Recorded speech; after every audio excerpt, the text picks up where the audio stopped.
Salajengna payakulu pakiru rahmati robbihi. Payakulu mangka ngadawuh saha fakiru rahmati robbihi, jalmi anu mikabutuh banget kana rahmat pangerana itu fakir. Al-Khabiri anu maha waspada Al-Basri tur anu maha uninga. Ibrahimu tegasna Syekh Ibrahim Al-Bajuri. Al-Khabiri ieu sifat tina robnya. Ieu taukid tina fakir. Ibrahimu Al-Bajuri tegasna Syekh Ibrahim Al-Bajuri zut taksiri anu ngagaduhan kalalaworaan. Tolaba geus meredih minni kakuring saha ba'dul ihwani sawarehna pirang-pirang babaturan. Aslaha muga maparin kamaslahatan saha Allahu Allah li kakuring walahum jeung ka itu ba'dul ihwan. Alhala kana tingkah wasya'na tegasna kana tingkah. An aktuba kana yen ngabukukeun kuring lahu pikeun itu ba'dul ihwan.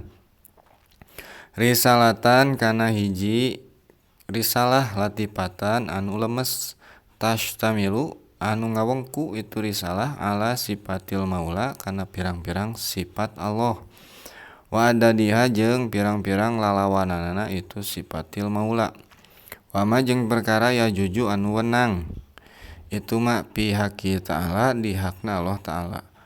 Wa alama jeung kana perkara yajibu anu wajib pihakir rusuli di hakna para rasul. Wa ma jeung perkara yastahilu anu mustahil itu mah pihakihim di hakna itu rusul.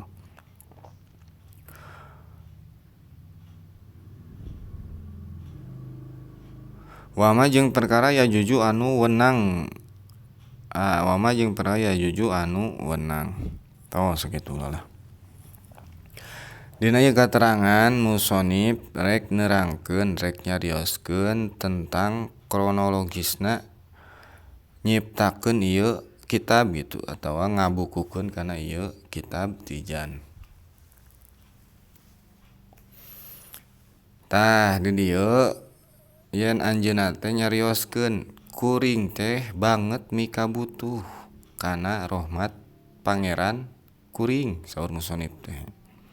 Kuring teh jalmi fakir kana rahmat Allah gitu. Rahmat pangeran kuring. Ieu katawaduan musonifnya. Ta Allah teh anu maha waspada Al-Khabir Al-Basir gitu. Ta saha ayeuna jalma fakir teh? Jalma anu fakir kana rahmat Allah nyaeta Syekh Ibrahim Al-Bajuri ta ieu nya. Zut taksiri anjeunna teh nyipatan ku zut taksiri nyaeta anu ngabogaan kalalaworaan. Kalalaworaan tina ibadah, tina kaalusan. Ieu nuduhkeun yen Syekh Ibrahim teh tawadu kitu nya. Ku katawaduanana yen anjeunna teh nyebatkeun kuring teh jalma anu lalawora kitu. Tah kieu tolaba mini ba'dul ihwani meredih ka kuring teh pirang-pirang sawarehna pirang-pirang babaturan. Jadi sawareh pirang-pirang sobat kuring teh marenta gitu ka kuring teh. Kana naon? Kana yen ngabukukeun atawa nyiptakeun ngarang kana hiji risalah hiji kitab anu leutik tur anu ipis gitu latifatan anu lemes anu ipis. Hiji kitab anu leutik bari jeung ipis kitu nya anu ringkes lah. Ta muga maparin kamaslahatan Allah ta'ala teh ka kuring jeung ka ba'dul ihwan gitu nya kana tingkah. Nya di dinya anjeunna ieu musonif teh ngadua nya muga-muga kuring teh jeung rerencangan dipaparin kamaslahatan gitu. Nah di dunia atanapi di sareng di akhirat. Jadi siga kieu lah ayeuna contoh Aya hiji jalma anu ngaranna teh si Mekel. Si Mekel teh tukang nguseup nya, jago kana nyieun eupan. Manehna teh nya tukang nyieun eupanna teh jago. Jadi kasebut katelah lah manehna gacor eupanna teh kitu. Tah boga babaturan di antarana nyaeta si Sontol. Si Sontol. Tah dina hiji waktu si Sontol teh rek nguseup kitu ka si Mekel we kitu ka si Mekel. Mek, pan Mekel nya ngaranna. Mek, cik atuh panggieunkeun eupan lah, ceuk si Sontol teh. Urang rek galatamaan euy di Zimbabwe. Oh, eupan keur naon tol? Cek si Mekel teh. Kan si Sontol nya ngaranna. Galatamaan euy di Zimbabwe lauk emas. Oh, keur eupan emas. Oke, siap.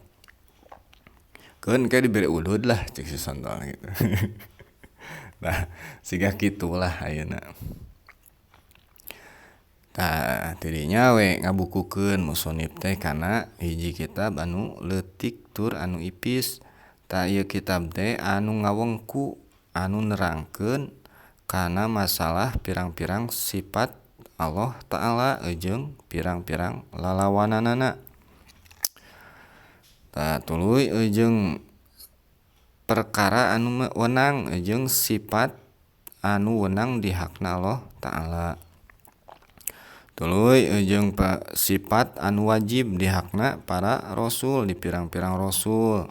Tah kitab teh rek nerangkeun sifat anu wajib di hakna para rasul. Tuluy sifat anu mustahil di para rasul jeung sifat anu weunang di para rasul. Tah kitu. Jadi ieu kitab teh ngawengku atawa rek nerangkeun kana pirang-pirang sifat Allah Ta'ala jeung lalawananna sarta sifat anu weunang di Allah jeung sifat anu wajib anu mustahil anu weunang di para rasul.